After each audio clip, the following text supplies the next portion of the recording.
മമതാ ബാനർജി കോട്ടിട്ടു. വെറുതെ കോട്ടിട്ടതല്ല, കൊൽക്കത്തയിലെ തണുപ്പായതുകൊണ്ടും അല്ല ഇട്ടത്. കൊൽക്കത്തയിലെ ഹൈക്കോടതിയിലേക്ക് കോട്ടിട്ട് കയറി ചെല്ലുകയാണ് മമതാ ബാനർജി എന്നുള്ളതാണ്. ഇതിന് മുൻപ് സുപ്രീം കോടതിയിൽ പോയ രംഗമായിരിക്കുമല്ലേ ഓർമ്മ വരുന്നത്? ശരിയാണ്, സുപ്രീം കോടതിയിലേക്ക് മമതാ ബാനർജി ചെന്നിരുന്നു. അന്ന് മമതാ ബാനർജി പറഞ്ഞത്, മൈലോഡ് എനിക്ക് 10 മിനിറ്റ് സംസാരിക്കാൻ സമയം തരണമെന്നാണ്. അപ്പോൾ സുപ്രീം കോടതി ജഡ്ജിമാർ പരസ്പരം നോക്കി എന്നിട്ട് പറഞ്ഞു, ഓഫ് കോഴ്സ് നിങ്ങൾക്ക് സംസാരിക്കാം, നിങ്ങളൊരു സ്റ്റേറ്റിൻ്റെ ഹെഡല്ലേ, നിങ്ങൾ ഒരു മുഖ്യമന്ത്രിയല്ലേ, സംസാരിക്കാം എന്ന് പറഞ്ഞു. അപ്പോൾ ഉടനെ ഒബ്ജക്ഷനുമായിട്ട് സർക്കാരിൻ്റെ വക്കീൽ എഴുന്നേറ്റു. അപ്പോൾ സുപ്രീം കോടതി ജഡ്ജി ചോദിച്ചു, നിങ്ങൾക്ക് എന്തിനാണ് അവർ സംസാരിക്കട്ടെ, 10 മിനിറ്റല്ലേ ചോദിച്ചുള്ളൂ, അവരൊരു മുഖ്യമന്ത്രിയല്ലേ, സംസാരിച്ചോളട്ടെ എന്തായാലും എന്ന് പറഞ്ഞു. അപ്പോൾ ശരി സംസാരിക്കാൻ പറഞ്ഞു. 10 മിനിറ്റിന് സംസാരിക്കാൻ വേണ്ടി എഴുന്നേറ്റ മമതാ ബാനർജിക്ക് 5 മിനിറ്റ് പോലും തികയ്ക്കാൻ കഴിഞ്ഞില്ല. കൃത്യമായി ഒരു കാര്യവും ബോധിപ്പിക്കാൻ കഴിഞ്ഞില്ല, ഒരു സെൻറ്റൻസ് പോലും മുഴുവിപ്പിക്കാൻ കഴിഞ്ഞില്ല. ആ മമതാ ബാനർജിയാണ് സുപ്രീം കോടതിയിൽ നിന്ന് അപഹാസ്യമായി പുറത്തേക്ക് വന്നത്.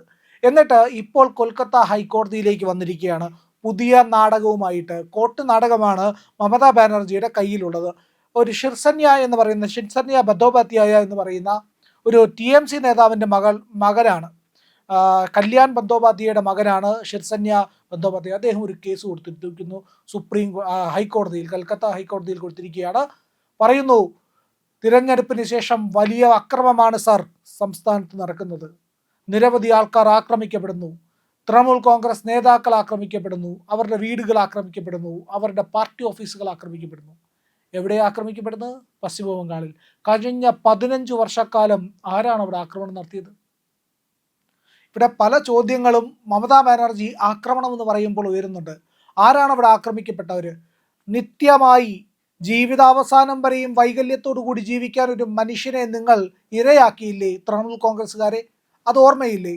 BJP പ്രവർത്തകനായതുകൊണ്ട് മാത്രം, അതുകൊണ്ട് മാത്രം, BJP പ്രവർത്തകൻ്റെ അമ്മയാണ് എന്നതുകൊണ്ട് മാത്രം നിങ്ങൾ ഒരു സ്ത്രീയെ, ഒരു വയോധികയെ, 85 വയസ്സായ ഒരു അമ്മയെ നിങ്ങൾ അടിച്ചു കൊന്നില്ലേ? മാരകമായി പരിക്കേൽപ്പിച്ചു കൊന്നില്ലേ? അപ്പോൾ 1ഉം 2ഉം ആക്രമ സംഭവങ്ങളല്ല പശ്ചിമ ബംഗാളിൽ നടന്നത്. ഈ 15 വർഷക്കാലം മമതാ ബാനർജി എന്ന് പറയുന്ന സ്ത്രീയുടെ തേർവാഴ്ചയാണ് നടന്നത്. അക്രമ പരമ്പരകളാണ് നടന്നത്. അത് മാത്രമോ? ഈ 15 വർഷക്കാലമോ? അതിനു മുമ്പ് എന്തായിരുന്നു അവസ്ഥ? ഈ പറയുന്ന നന്ദിഗ്രാം സിംഗൂർ പ്രശ്നം നടക്കുന്നു. ആ പ്രശ്നത്തോടെ വലിയ തോതിൽ പശ്ചിമ ബംഗാളിൽ മാവോയിസ്റ്റ് സാന്നിധ്യം വർദ്ധിക്കുകയാണ്. കാർഷിക ഗ്രാമങ്ങളെല്ലാം തന്നെ മാവോയിസ്റ്റുകൾ പിടിച്ചടക്കുന്നു. അന്ന് ഭരിച്ചുകൊണ്ടിരിക്കുന്നത് CPM ആണ്. CPMനെ നേരിടാൻ ഏറ്റവും നല്ല ആയുധം മാവോയിസ്റ്റുകളാണ്. കമ്മ്യൂണിസത്തെ കമ്മ്യൂണിസം കൊണ്ടെടുക്കാമല്ലോ, ഈ മുള്ളിനെ മുള്ളു കൊണ്ടെടുക്കണമെന്ന് പറയുന്ന പോലെ. അപ്പോൾ അങ്ങനെ ഒരു വിഷത്തെ തീർക്കാൻ വേണ്ടി മറ്റൊരു വിഷം പ്രയോഗിക്കുകയായിരുന്നു മമതാ ബാനർജി ചെയ്തത്. അന്ന് മാവോയിസ്റ്റുകൾക്ക് എല്ലാ പിന്തുണയും നൽകി, അവരോടൊപ്പം നിന്നു. അവരെ ആയുധമാക്കിക്കൊണ്ട് CPMനെതിരെ, അന്നത്തെ വെസ്റ്റ് ബംഗാൾ സർക്കാരിനെതിരെ ആക്രമണം അഴിച്ചുവിട്ടു. അങ്ങനെ അഴിച്ചുവിട്ട ആക്രമണങ്ങളെ തുടർന്ന് ഒരുപാട് CPMകാർ കൊല്ലപ്പെട്ടു. എനിക്കിന്നും അത് വായിച്ചത് ഓർമ്മയുണ്ട്. 2007 2008 ആണ്. അന്ന് ഒരു മാസികയിലുണ്ടായിരുന്ന ബംഗാളിൻ്റെ കഥ ഇങ്ങനെയാണ്. ഒരു ഗ്രാമത്തെ രണ്ടായിട്ട് തിരിക്കുന്നത് അവിടുത്തെ ഒരു നദിയാണ്. ആ നദിയുടെ പാലത്തിന് അപ്പുറവും ഇപ്പുറവും 2 ചുവന്ന കൊടികൾ കാണാം. ഒന്ന് CPMൻ്റെ ചുവന്ന കൊടിയാണ്, മറ്റൊന്ന് communist party of India Maoist എന്ന് പറയുന്ന മാവോയിസ്റ്റുകളുടെ കൊടിയാണ്. ഈ പാലത്തിന് അപ്പുറവും ഇപ്പുറവും 2 ഗ്രാമങ്ങളാണ്. ഒന്ന് CPMൻ്റെ ഗ്രാമം, മറ്റൊന്ന് മാവോയിസ്റ്റുകളുടെ ഗ്രാമം. ആ പുഴയ്ക്ക് അപ്പുറവും ഇപ്പുറവും നിന്നുകൊണ്ട് അവർ അങ്ങോട്ടും ഇങ്ങോട്ടും വെടിയുതിർക്കാറുണ്ട്. ആ ഗ്രാമങ്ങൾ അങ്ങോട്ടും ഇങ്ങോട്ടും കയ്യേറി ആൾക്കാരെ കൊല്ലാറുണ്ട്. ഇതായിരുന്നു മമതാ ബാനർജി ഭരിച്ചിരുന്ന പശ്ചിമ ബംഗാളിൻ്റെ അവസ്ഥ. ഇത് മാത്രമോ? എത്ര കലാപങ്ങളാണ് ഈ സ്ത്രീ നടത്തിയിരുന്നത്? ഇവർ നടത്തിയ കലാപങ്ങൾക്ക് വല്ല അറുതിയും ഉണ്ടായിരുന്നു?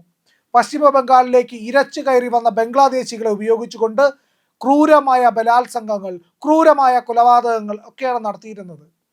ഇപ്പോൾ മമതാ ബാനർജി പരാതിപ്പെടുന്നുണ്ട്, 10 പേർ കൊല്ലപ്പെട്ടതിൽ 4 പേർ ഹിന്ദുക്കളാണെന്ന്.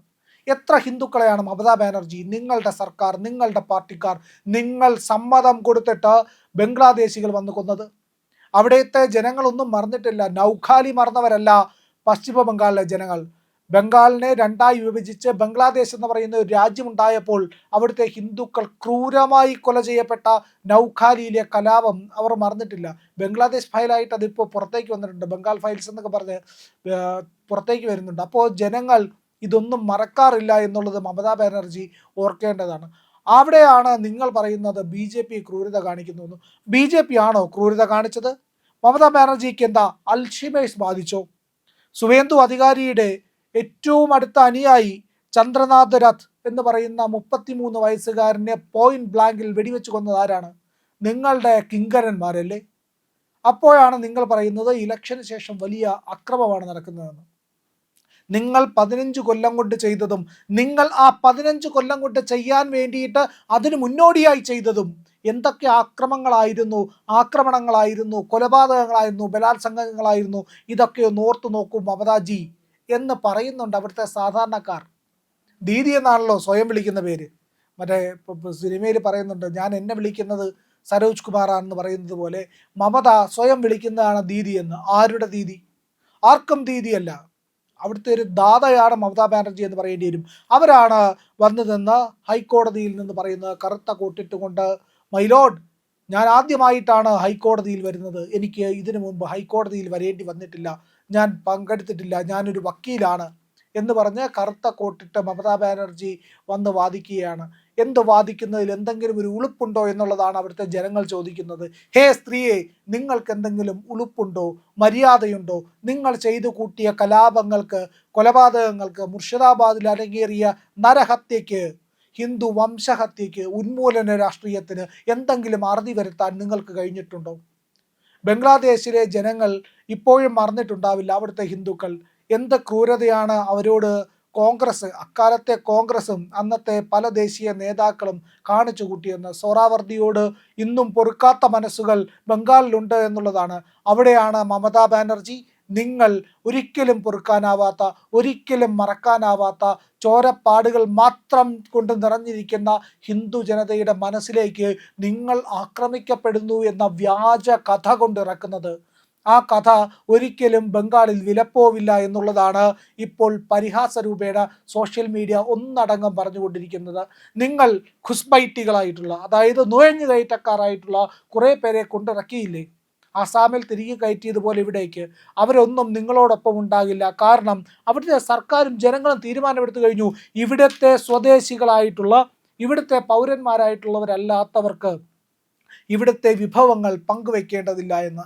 എന്നും ഞങ്ങൾക്കിങ്ങനെ ആക്രമണം ഏറ്റുവാങ്ങി തുടരാൻ കഴിയില്ല എന്ന് അവിടുത്തെ ജനങ്ങൾ തീരുമാനിച്ചതിൻ്റെ ഫലമാണ് ഈ പറയുന്ന മമതാ ബാനർജിക്കുണ്ടായ വലിയ തോൽവി എന്ന് പറയുന്നത്.